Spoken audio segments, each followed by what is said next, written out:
हद्दीत मेट्रो 4चं काम सुरू असून आनंदनगर ते कासरवडोली दरम्यान यू-गर्डर टाकण्याच्या वेळी घोडबंदर ते ठाणे वाहिनी वाहतुकीस बंद करण्यात येणार असल्यानं वाहतुकीची कोंडी होऊ नये आणि परिसरातील वाहतूक सुरळीत आणि सुनिश्चित राहण्यासाठी 28 नोव्हेंबरपर्यंत या कालावधीत रात्री 11 ते सकाळी 5 वाजण्याच्या दरम्यान या परिसरातील वाहतुकीत बदल करण्यात आले असल्याची माहिती वाहतूक शाखेचे पोलीस उपायुक्त डॉ. विनयकुमार राठोड यांनी अधिसूचनेद्वारे कळवली आहे.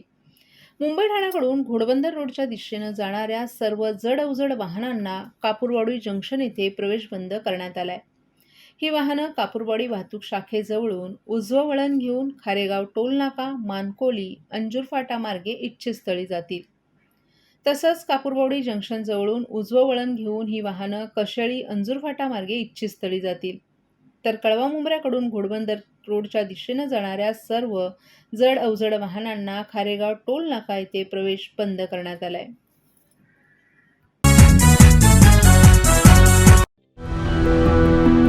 मैं घर घर जाके काम करती हूँ। मेरे हस्बैंड ऐसी बेलदारी मजदूरी करते हैं। पहले मैं टीके लगवाती थी, फिर ऐसा हुआ कि हम लोग काम करते थे, हमारा काम डाउन होने लगा। फिर हम गांव चले गए, फिर गांव से आए तो हम दोनों काम में बिजी हो गए। एनम दीदी हमारे एक दिन घर आई, उन्होंने कहा कि मुझे कार्ड दिखाओ। फिर उन्होंने देखा उसमें कुछ टीके छूटे पड़े। आस पड़ोस में जितने भी बच्चे हैं उनके घर पर गए, उनके मम्मी पापा से बोले जो जो बच्चे छूट गए हों वो बच्चे अपना टीका लगवा लें। अब हम लोग सारी लेडीज़ मिलकर बच्चों का टीका लगवा के आए। हम तो भूल गए थे कि हमारे बच्चे का टीका नहीं लगा, लेकिन सरकार नहीं भूली, हमारे दरवाजे पर आए और टीका लगाए। मिशन इंद्रधनुष।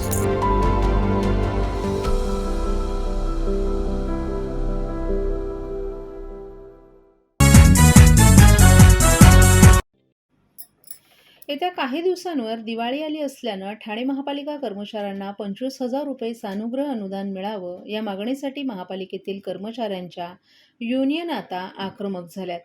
ठाणे महापालिकेची सध्याची आर्थिक परिस्थिती पाहता याचं नियोजन कसं करावं असा पेच तुर्तास महापालिकेला सतावतोय. परंतु सानुग्रह अनुदानासाठी येणारा खर्च पालिकेला पेलावा लागणार आहे. त्यातच आता सानुग्रह अनुदान किती द्यावं याबाबतचा निर्णय महापालिकेनं थेट मुख्यमंत्री एकनाथ शिंदे यांच्या कोर्टात टोलवलाय. आता कर्मचाऱ्यांच्या आश्वासक असं सानुग्रह अनुदान मंजूर करतील अशी अपेक्षा व्यक्त केली जाते. ठाणे महापालिकेची सध्या आर्थिक परिस्थिती पाहता उत्पन्न आणि खर्चाचा ताळमेळ बसवण्यात अद्यापही पालिकेला यश आलं नाही. त्यातही तिजोरीत जेमतेम रक्कम शिल्लक आहे. त्यामुळे कर्मचाऱ्यांची दिवाळी गोड करण्याची पालिकेची इच्छा असली तरी ती किती गोड करावी याचा निर्णय मुख्यमंत्री एकनाथ शिंदे यांनीच घ्यावा असं मानलं जातंय. मागील वर्षी देखील शिंदे यांनी कर्मचाऱ्यांची दिवाळी गोड केली होती. यंदा देखील आता मुख्यमंत्री एकनाथ शिंदे हे जी रक्कम निश्चित करतील ती पालिकेला अदा करावी लागणार आहे. परंतु सध्या शिंदे यांच्या व्यस्त कार्यक्रमांमुळे पालिकेला देखील त्यांच्यासोबत चर्चा करता आली नसल्याचं सांगण्यात आलंय. मात्र येत्या 2 ते 3 दिवसात चर्चा होऊन पुढील आठवड्यात पालिका कर्मचाऱ्यांची दिवाळी गोड होईल असा आशावाद पालिकेनं व्यक्त केलाय.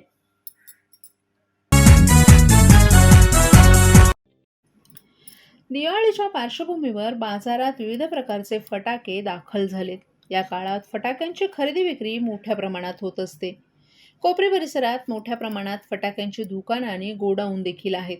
वास्तविक पाहता कोपरी परिसरात नागरिकांचं वास्तव्य मोठ्या प्रमाणावर आहे. न्यायालयाच्या आदेशानुसार फटाक्यांची विक्री ही खुल्या मैदानातच होणं आवश्यक आहे.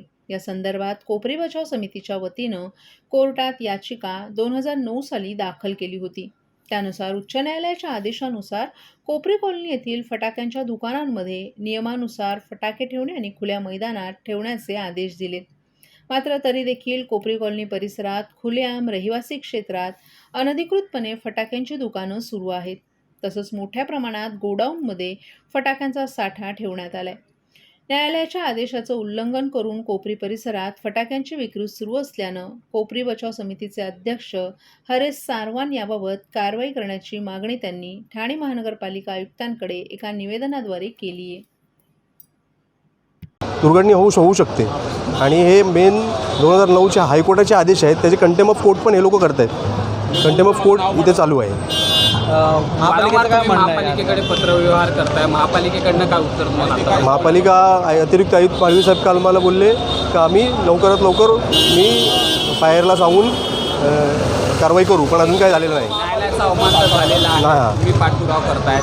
जर हे मार्केट हटवलं गेलं नाही तर कोपरी बचाव समितीची भूमिका काय असेल? आता आम्ही 2 दिवसांनी आम्ही उग्र आंदोलन करू याच्यात, जर हे हटवलं नाही तर.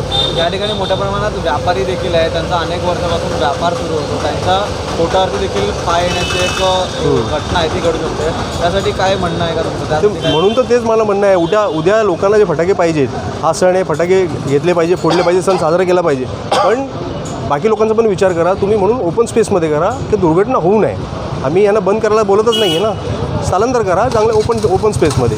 आणि हायकोर्टाने आदेश दिलेत का गोडाऊन इथे रहिवासी क्षेत्रामध्ये तुम्ही ठेवू नका, पण तुम्ही गोडाऊन बघा, हजारो किलो साठा त्याच्यात अजूनही आजही आहे इथे कोपरीत. तुम्हाला मी सगळे दुकानं दाखवू शकतो. अनेक वर्ष व्यापार जातो. फायर ब्रिगेडची देखील सुविधा या ठिकाणी काहीच नाही आहे इथे, काहीच नाही. उद्या जर दुर्घटना झाली तर फायर ब्रिगेड आतनं शिरू पण शकणार नाही.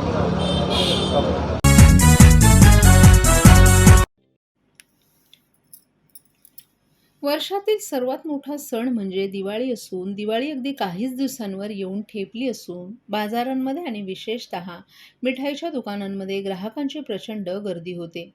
तेथील पदार्थ विकत घेत असताना तिथे काम करणाऱ्या कर्मचाऱ्यांच्या आरोग्याबद्दल ग्राहक अनभिज्ञ असतात. दुकानात काम करणाऱ्या कर्मचाऱ्यांचं आरोग्य चांगलं आहे किंवा नाही याची खातरजमा करण्यासाठी ठाणे महानगरपालिकेच्या आरोग्य विभागानं अशा कर्मचाऱ्यांची क्षयरोग चाचणी सुरू केल्याचं एका अधिकाऱ्यानं सांगितलं. काही वर्षात ठाणे महापालिका हद्दीत क्षयरोगाच्या रुग्णांमध्ये लक्षणीय वाढ झाल्याचं आरोग्य विभागाच्या निदर्शनास आले. या आजाराची लागण झाल्यावर पहिल्या काहीच दिवसात जर त्याचं निदान झालं तर त्यावर नियंत्रण मिळवणं सोपं जातं. त्यामुळे ठाणे महानगरपालिकेनं त्या दिशेनं आता पावलं उचलण्यास सुरुवात केली आहे. क्षयरोग हा 100% बरा होणारा आजार असून समाजामध्ये त्याविषयी जनजागृती होणं अत्यंत गरजेचं आहे. हाती आलेल्या आकडेवारीनुसार मागील वर्षी ठाणे महापालिका हद्दीत क्षयरोगाचे 8,500हून अधिक रुग्ण आढळून आले, ज्यापैकी 14 जणांचा दुर्दैवी मृत्यू झाला.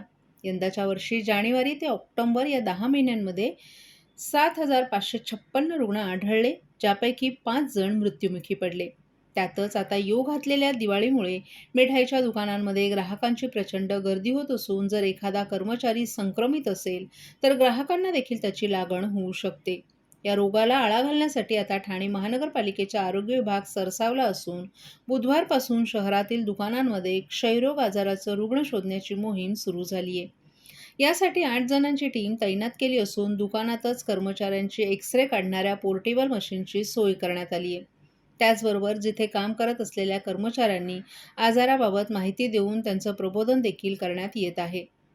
क्षयरोग हा अत्यंत संसर्गजन्य आजार असून या चाचण्यांमुळे दुकानातील कर्मचाऱ्यांचं आरोग्य चांगलं राहण्यासही मदत मिळणार आहे.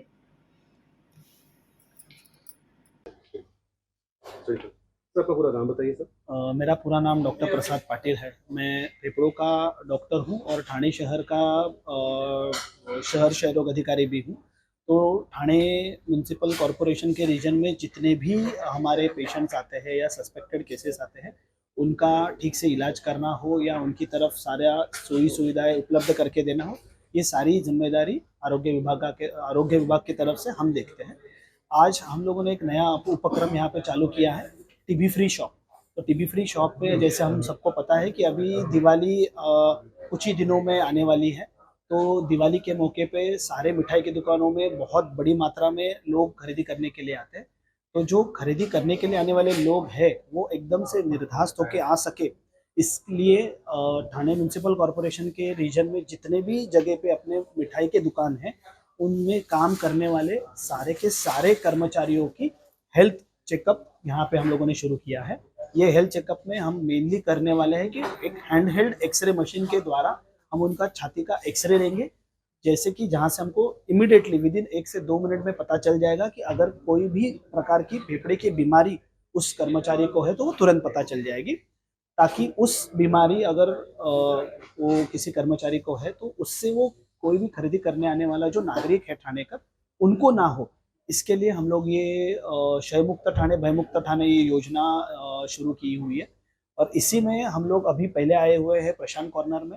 प्रशांत कॉर्नर के मेन फैक्ट्री में अभी हम खड़े हैं। यहाँ के सारे जितने भी कर्मचारी हैं उनका भी जांच शुरू है।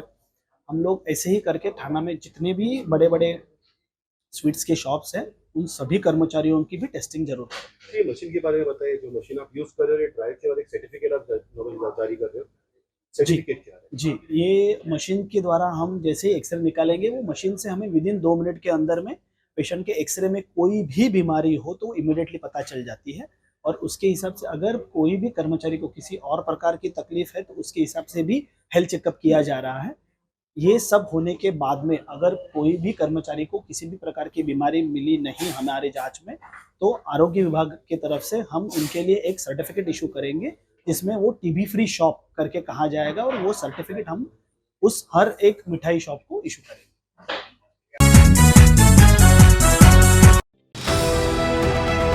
TJSB सौर शक्ती कर्ज गो ग्रीन, करा वीज बिलावर बचत. आकर्षक व्याजदर, 84 महिने परतफेड कालावधी, 80% लोन, व्यावसायिक आणि उद्योजकांकरता सुद्धा. अधिक माहितीसाठी तुमच्या जवळच्या शाखेला भेट द्या किंवा संपर्क साधा. 1800-223-466 आणि 1800-266-3466.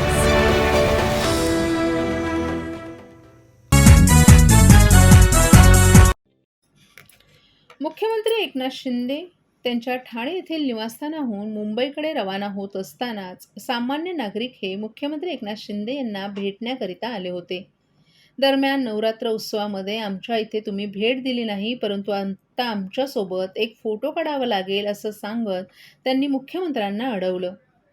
याचवेळी मुख्यमंत्री एकनाथ शिंदे यांनी मोठ्या मनानं त्यांचा तापा थांबवून त्यांच्यासोबत एक फोटो टिपला. दरम्यान हे सर्व सुरू असतानाच मुख्यमंत्री एकनाथ शिंदे यांचे सुरक्षा रक्षक यांनी त्या सामान्य नागरिकाला बाजूला करण्याचा प्रयत्न केला, परंतु मुख्यमंत्री एकनाथ शिंदे यांनी स्वतः सुरक्षा रक्षकास दमदाटी करत त्यालाच बाजूला होण्यास सांगितलं.